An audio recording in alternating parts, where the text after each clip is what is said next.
Saya pernah kasih contoh. 3 orang pencuri itu. 1 pimpinannya, 2 trainer seniornya. Yang pertama baru daftar. Ini maling baru. Pengen nyuri motor. Yang baru praktek tuh diamatin sama trainer sama bos dari jauh. Ya kecepatan cuma sedetik. Dia sampai 3 detik belum selesai. 3 detik. Susah nih bos. Sabar, terusin. Sabar Anda bayangin. Dia ada orang maksiat aja sabar sekarang. Nonton bola, sabar malam. Nonton bola tuh bisa sabar Anda bayangkan. Bahkan pejudi nunggu menit terakhir, sabar. Sabar aja dulu, ntar bagian terakhir injury time. Anda bayangin, kenapa Anda yang tahajud nggak sabar? Kenapa Anda yang puasa nggak sabar? Kenapa Anda menghafal Quran nggak sabar? Sabar kawan. Sabar. Karena memang dunia ini tempat capek. Ntar di akhirat istirahatnya. Di alam kubur istirahat. Sampai nggak ada orang bisa bangunkan lagi. Istirahat, silahkan yang lama istirahat. Nggak akan bangun demi Allah saya katakan. Ya, istirahat yang panjang sekarang nggak apa-apa capek juga. Lagi tidur bangunin, Allahu Akbar, ya bangun aja dulu. Bangun dulu aja. Ya Isya, maghrib capek tiduran dibangunin, bangun aja dulu, bangun. Entar ada saatnya nggak bangun lagi. Di situ silahkan istirahat yang panjang. Ya kalau pengen cepat-cepat silahkan, tuh kan. Cuman nggak bisa milih. Saya tuh sampaikan ini penting supaya kita bisa mengukur kita ini benar nggak berislam sampai dengan malam ini. Benar nggak mengamalkan Al-Quran? Benar nggak kembali pada Al-Quran? Jangan-jangan Al-Quran minta kita ke timur, kitanya ke barat. Kata Quran, John, jangan gosip. Ente gosip. Saya enggak Ustaz, bagus. Enggak seperti itu tuh ibu yang itu tuh. Ya sama aja. Jelas ya? Taqi itu 1 orang. Wa kana taqiyya. Kalau banyak muttaqin.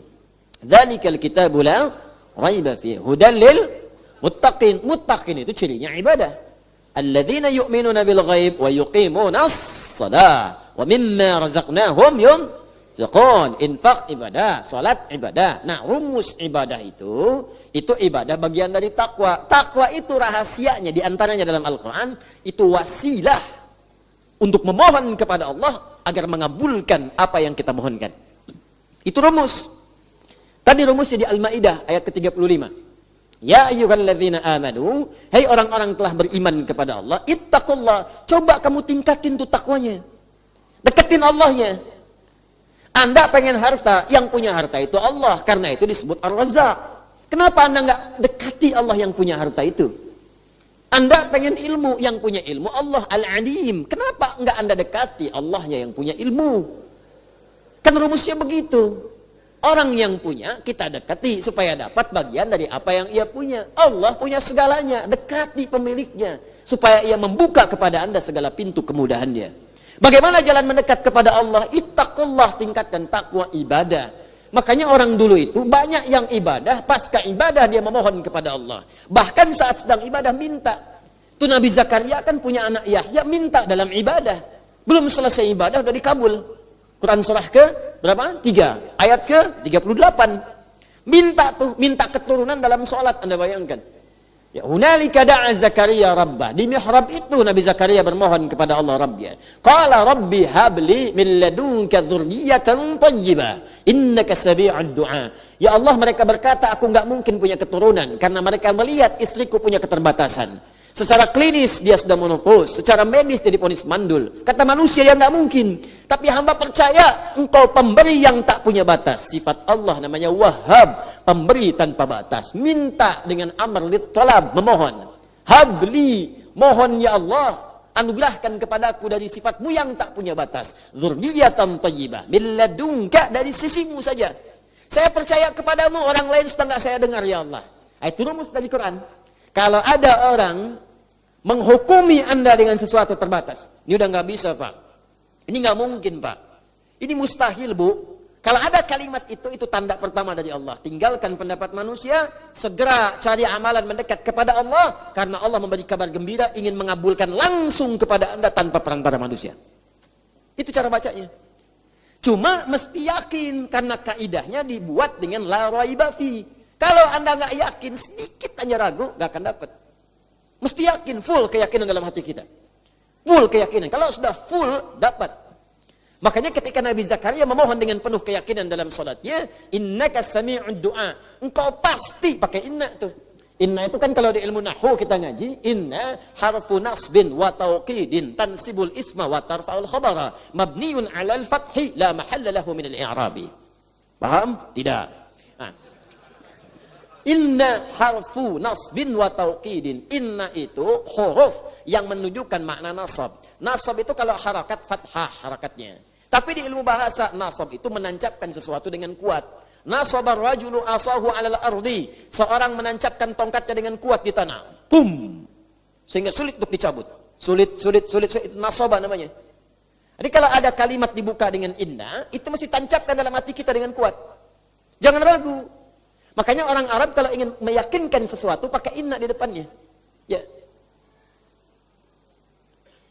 Huwa ya'ti hadzal masa. Orang itu akan datang sore ini. Ah, masa? Kif? Gimana? Innahu ya'ti hadzal masa. Saya yakin dia akan datang sekarang. Ya. Uhibbuk. Aku mencintaimu sayang. Gombal. Inni uhibbuk ya inna. Sungguh inna, aku mencintaimu. Namanya inna misalnya. Ya. Inna, inni, sungguh aku. Inni uhibbuk ya ummi. Saya mencintaimu ibu. Inni uhibbuk ya abi. Aku mencintaimu ayah. Fa idza ihfadal Qur'an.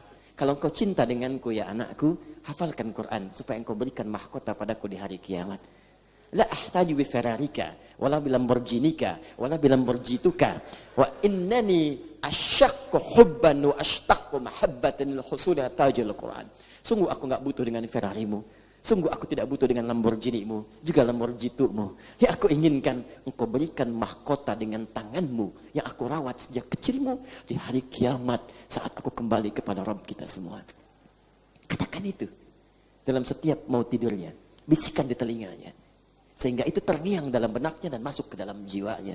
Dan Anda akan merasakan kebahagiaan tertinggi bahkan sejak ia menghatamkan Al-Qur'annya.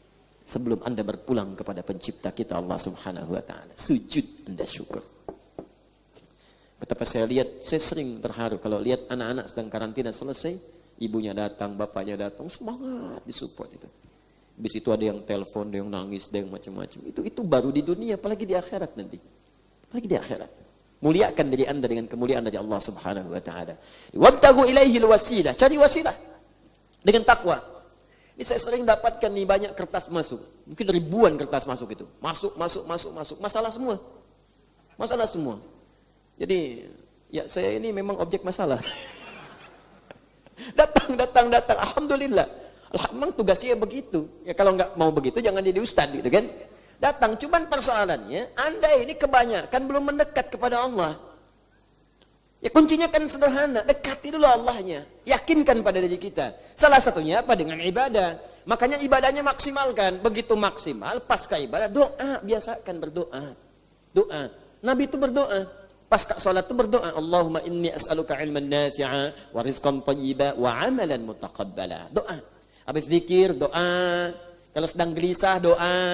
Minimal sebut nama Allah. Kata Allah, fadhkuruni. Quran surah kedua ayat 152. Paling kanan sebelah bawah. Sebut aku. Sebut aja dulu. Siapa? Bagaimana aku menyebutmu ya Allah? Ditafsir di Quran surah 17 ayat 110. Kulit Allah. Paling singkat sebut nama Allah. Ya Allah, ya Allah, ya Allah. Coba biasakan nih. Saya juga sama mempraktikkan. Guru-guru saya menyampaikan. Kalau sedang dibisikin pikiran buruk, orang maksiat mau tobat, ada pikiran-pikiran buruk, dorongan-dorongan keburukan, prasangka buruk, ingin berbuat maksiat, sebut dalam hati kita, latihan. Ya Allah, ya Allah, ya Allah, ya Allah, ya Allah, ya Allah. Yal Qahar, Yal Qahar, Yal Qahar, Yal Qahar 181 kali. Nah, itu zikir tuh. Ada ijazahnya tuh, ya. Ya Allah, ya Allah, ya Allah, ya Allah, Yal Qahar, Yal Qahar, Yal Qahar 181 kali. Minta sampai zikir itu menguasai hati kita. Kalau sudah menguasai hati ini, maksiat akan keluar. Karena orang kalau sudah ingat dengan Allah, nggak akan pernah ingat dengan maksiat. Orang kalau sudah ingat dengan Allah, maka yang buruk keluar. Ini kebanyakan orang berbuat maksiat itu karena nggak ingat Allah. Kalau koruptor ingat Allah, nggak akan korupsi. Kalau pencuri ingat Allah, nggak akan mencuri. Nggak ada orang mencuri pakai bismillah. Bismillahirrahmanirrahim, kotak infak nih. Supaya sah di masjid itu kan, nggak bisa. Semua pasti, kalau ingat Allah itu mustahil. Kalau ingat itu berarti ingat dosa, ingat pahala. Kalau dosa neraka, pahala surga. Dan surga terbesar, maksudnya pahala yang paling besar diberikan adalah ketika salah satunya di antara yang sekian banyak, pahala itu paling banyak ketika orang terdorong maksiat kemudian dia menghentikan dan menjauhinya. Itu pahalanya banyak banget tuh.